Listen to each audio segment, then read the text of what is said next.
Hey YouTube, Crush 1990 here, and today I have a Dragoborne deck tech, and this will be the start of a couple different deck techs I'm doing for Dragoborne with a different format. It's a smaller deck size, and it's only using one ofs instead of you can use, I think it's up to 4 copies of each card. But it's just meant to be a more affordable way to play the game, though this deck doesn't really have budget in mind because I do have a secret rare from the last set, which is last set's incredibly difficult to find on top of having a secret rare thing for it. But and it's also just meant to be like a faster paced game too. Not that the game is slow paced, it's actually pretty fast with the whole back and forth that it has. But this just makes it a lot different. And there are certain strategies in this format that are better than the like normal full-on Dragoborne deck building style. So start with the banners. You start out with 3 of them, just in case you don't know. You can have all 3 of them be the same, or 3 different colors, so on and so forth. I chose to start out with the 2 of the black one and 1 of the red one. The deck is primarily black. I mean, it's probably the best color in this game, in my opinion. Red is also good, just because these are the removal colors. And starting off with the deck, I have a theme with it. It's angels and demons. But a little side thing with demons in this game is that goblins pair very well with demons as well. In fact, there's a lot of goblins that just synergize like directly with demons. And other cards that are good in this format too are things that can bring themselves back. So whenever this guy's destroyed, he comes back. So as long as you can keep recycling the same thing over and over again. So I'm not going to go over every card in like full depth because I don't want this video to be like 20-30 minutes, but I'll just kind of go over a rough explanation of what the card does. So Angel Destruction, a very good card. Doesn't cost a lot, and it has ways to come back, and I think it can ignore Fort Burst effects too. Issyria the Cruel is also another really good one. It's extra damage to forts, and she can pump herself up. And then Hearst the Infernal Blades is also really good. She can buff up her attack to a lot, basically. Just reveal the top card of your deck, and she gets plus attack equal to the cost of the card. This guy's just a powerhouse. I mean, he's also really expensive, too. Same with this card as well. But, yeah, gaining Overflow is pretty good, which is kind of like a trample sort of effect. Another good angel that can ignore Fort Burst effects. Somewhat expensive, but decent stats. Same with this card as well, and it's just it hates on blue creatures. I don't know how common that would be in this format, but a 6/6 is nothing to brush over. And that was all the angels. I'll kind of put them up here, and then next is all the demons. This card, probably one of the best cards in the game. She can come back. She can blow stuff up. Does extra damage to forts. Great card. Same with the Aragorn as well. He can like do 2 damage to everything, and then he can make all the damage he does. Yeah, it's all increased by 1, so extra damage to forts and stuff too. This guy, not really the best card. I do really like the look of him though. This picture is pretty gnarly. You can't really tell, but he's also foil too. But a 6 cost for a 1/1, not the best. Basically, when you play him, you destroy 2 of your tap dudes.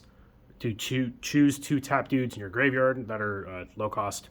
Put them both into play, and you can keep attacking, or you can have defenders.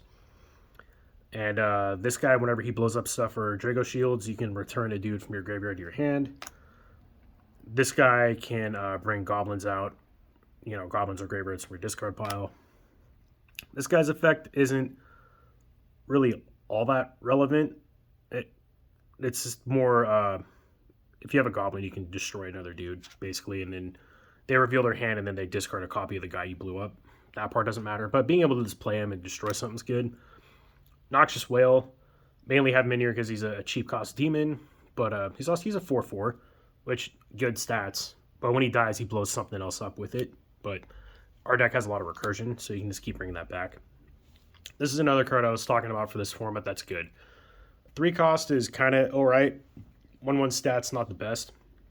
But when you play it, you get to search your opponent's hand and make them discard a card with 4 cost or greater. So getting rid of a big threat in their hand, card's really good at it. And now all the goblins. Some of these do synergize with demons. Some of them are also just good. I want to say every red deck probably plays this card.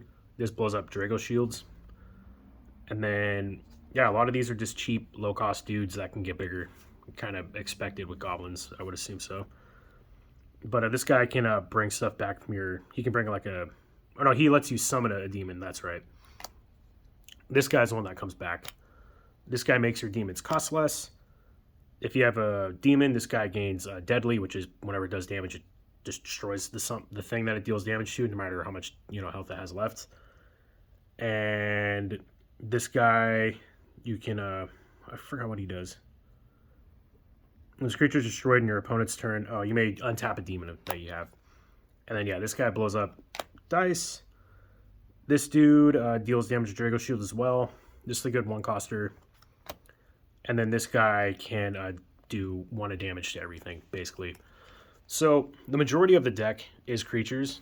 Kind of want it to be. And especially in like a smaller deck format that's faster paced, you want creatures. And I would highly suggest everything else you play is removal. Luckily, this game has a lot of it. Some colors don't have removal, so there's other colors will ramp you out your resources, or they'll make your stuff bigger or redirect things. Black and red, it's all removal.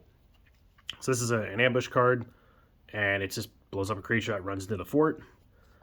This card is an auto must in here as well. You reveal the top 5 cards of your deck. You can choose a demon and a goblin and put them in your hand, and then put the rest in your discard pile. And then you get to play a demon or goblin from your hand for 3 costs less. So pretty good card. The card's amazing. This guy just blows something up, and if the health of the thing was 4 or more, you get to discard a card from their hand at random. Very good card. Also, it's very cool artwork. So it's very good looking foil too. The sleeves are kind of covering up the foil. This game has great foils. It's like selective foiling on areas. So this one's like it's all the background. You can't really get a good tell for the shine, but the foil is great. And then what is it? The super rare cards. The like her. The foiling is actually like a textured foiling. You can kind of see it on her wings a little. So that's cool too. If you're curious about getting into this game, that is. And Gluttony of Albert, another really good removal card. You just choose a fort, destroy everything at the fort, and it has a fort burst effect as well. The choose an opposing creature and destroy it. So it has 2 effects basically. This one's good as well. I like its fort burst effect. You get to bring a dude back from your discard pile, but it also blows things up when it's been triggered. And this one destroys a creature that was dealt damage. So with like your little goblin dudes, when you ping stuff, this could just finish it off. And then these 2 are just simple burn cards. One of them is 1 damage to everything, and you can drop your red dice value by 1 to do another one. And then this one just burns something equal to the value of one of your red dice, and also has a fort burst effect. I would try to add more fort burst effect cards in here. I have like 3. You could build a deck that just maxes out on them, which would be really cool. But yeah, that's basically the deck. It's very straightforward. I picked a theme that typically in this game, like goblins and demons are a very strong theme. But I also really like the angel cards in this game, so I added them to the deck as well. And I think it's just great for beginners. The other decks I have, because I have 3 more decks that are built in this format, and I kind of built them all to go against each other. The other ones are much cheaper to afford. It's better buying 1 copy of something instead of, 4, and then a smaller deck size as well. And a lot of the commons and uncommons in this game are really good, but when you're in the constructive format, I would say the commons and uncommons for this game aren't as notable. Your deck fills out really fast when it's just chock full of, these are like super rares or whatever, and then 3 are the normal rares. But yeah, when your deck is just full of these, so it kind of broadens your horizons on the rest of the cards that the game made. And yeah, there's like some little synergies that are cool and everything, but this format adds value to the cards that have less value in a normal constructed deck environment. So for those of you that are interested in playing this game, I've seen some people recently on the Facebook groups asking about it. Hopefully, this gave some insight to this. And like I said, look out for 3 more of these videos. Hopefully, I'll be able to do more. Currently building more decks for other games, but we'll see. Anyway, thank you all for watching, and I'll catch you all next time.